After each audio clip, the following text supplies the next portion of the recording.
What if the exhaustion you feel isn't because you're doing too much, but because you're doing less than you're capable of? What if the heaviness in your chest isn't stress, but the weight of untapped potential pressing against your conscience every single day? Sit with that for a moment. Because deep down, you already know the answer. There's a quiet voice inside you that never sleeps. It doesn't shout. It doesn't beg. It waits. And every time you ignore it, it grows heavier. That voice isn't your enemy. It's your truth reminding you that you owe yourself more than what you've been given. Most people think their biggest problem is lack of motivation, lack of opportunity, lack of support, but that's not the real issue. The real issue is that somewhere along the way, you made a deal with comfort. You agreed to lower your standards just enough to survive, not enough to thrive. You told yourself it was temporary, that you'd push harder later, that life would slow down someday and give you permission to become who you were meant to be. But life never does that. It keeps moving. And while it moves, it watches who steps up and who settles. You weren't born to live on autopilot. You weren't designed to wake up tired, rush through your day half present, and fall asleep disappointed in yourself. That's not life. That's existence. And the reason it hurts is because your soul knows the difference. You feel it late at night when the noise fades. You feel it when you see someone else chasing their purpose, and a strange mix of admiration and jealousy rises inside you. You feel it when you promise yourself that tomorrow will be different, and then tomorrow looks exactly like today. That feeling isn't weakness, it's awareness. And awareness is dangerous, because once you see the gap between who you are and who you could be, you can't unsee it. You can distract yourself for a while. You can stay busy. You can scroll, laugh, numb, delay. But eventually, the silence comes back. And when it does, it asks you the same question every time. How long are you going to keep betraying your own potential? You owe yourself your best. Not someday. Not when things get easier. Not when the timing feels right. Every day. And that doesn't mean perfection. It means effort, honest effort. The kind that stretches you. The kind that makes you uncomfortable. The kind that forces you to confront the parts of yourself you've been avoiding. Think about how many times you've shown up for other people while neglecting yourself. How many deadlines you met for others. How many favors you delivered on time. How many expectations you fulfilled because you didn't want to disappoint anyone. And then ask yourself this, why is it so easy to break promises to yourself? Why is it acceptable to let yourself down but not anyone else? Every time you say you'll start tomorrow and don't, you send yourself a message. Every time you quit early, you reinforce an identity. Over time, those messages turn into beliefs, and those beliefs quietly shape your life. You stop trusting yourself. You stop believing your own words. And once that happens, confidence disappears. Not because you're incapable, but because you've trained yourself not to follow through. This isn't about being hard on yourself. It's about being honest. Because honesty is the first form of self-respect, and self-respect is the foundation of everything you want to become. You can't build a powerful life on excuses. You can't build a meaningful future on comfort. You can't expect extraordinary results while giving ordinary effort. Look at where you are right now. Not where you wish you were. Not where you plan to be. Right here. This moment. This version of you. This is not the end of your story, but it is a chapter that matters. And the way you show up today determines the options you'll have tomorrow.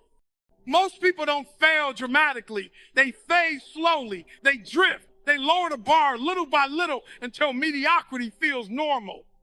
They convince themselves they're being realistic when they're actually being afraid. Afraid of failing.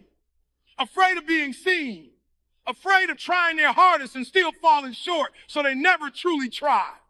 Because as long as you don't give your best, you can always protect your ego with excuses. But here's the truth no one wants to hear. Excuses don't protect you. They poison you. They rob you of momentum. They steal your self-belief. And they keep you trapped in a cycle where you're always busy but never fulfilled.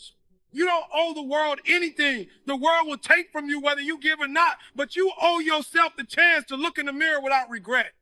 You owe yourself the pride that comes from knowing you didn't quit when it got uncomfortable. You owe yourself the dignity of effort. Imagine what your life would look like if you treated your goals the way you treat responsibilities you can't avoid. Imagine if you showed up for your growth the same way you show up for work, deadlines, and obligations. Imagine if you stopped negotiating with the voice that tells you to quit early.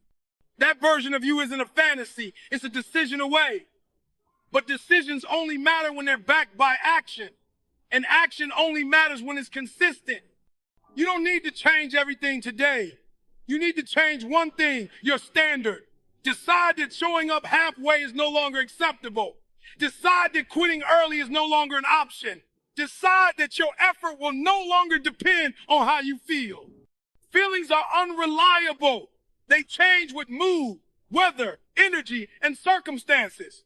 But discipline is steady. Discipline doesn't ask for permission. It doesn't wait for motivation. It moves because it understands something feelings don't. That future rewards are built on present sacrifice.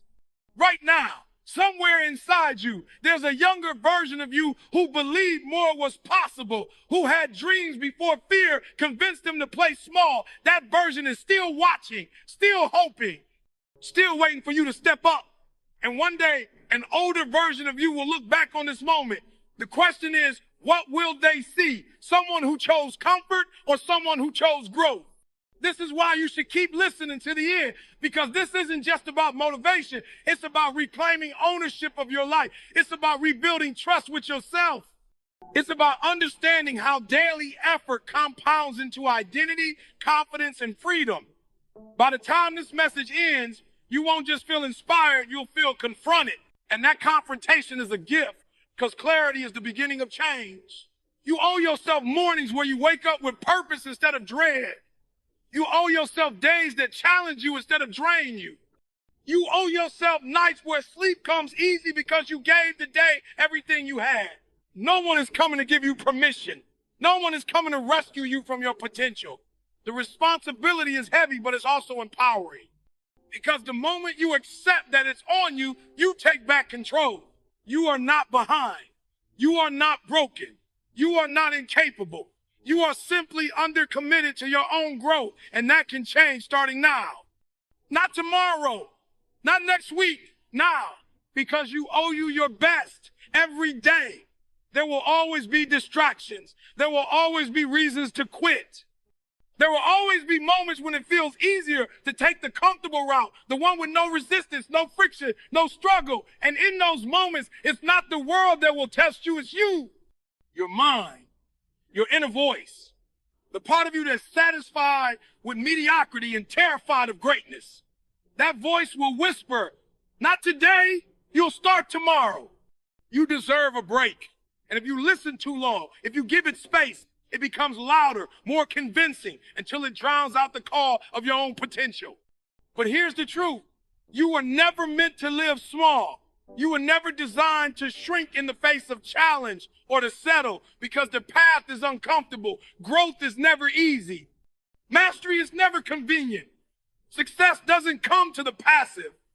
It comes to the relentless. It comes to the ones who get up when others stay down, who keep moving when everyone else stops. It comes to the person willing to pay the cost others refuse to pay. Think about every time you gave less than your best. Every time you stopped short of your own expectation. Every time you accepted good enough instead of chasing the standard that scared you. Those moments add up. They don't vanish into thin air. They become patterns. They shape your identity often without you noticing. You begin to see yourself as someone who can't push further. Someone who can't endure, someone who isn't enough. And the cruelest part, you believe it. You tell yourself, this is who I am.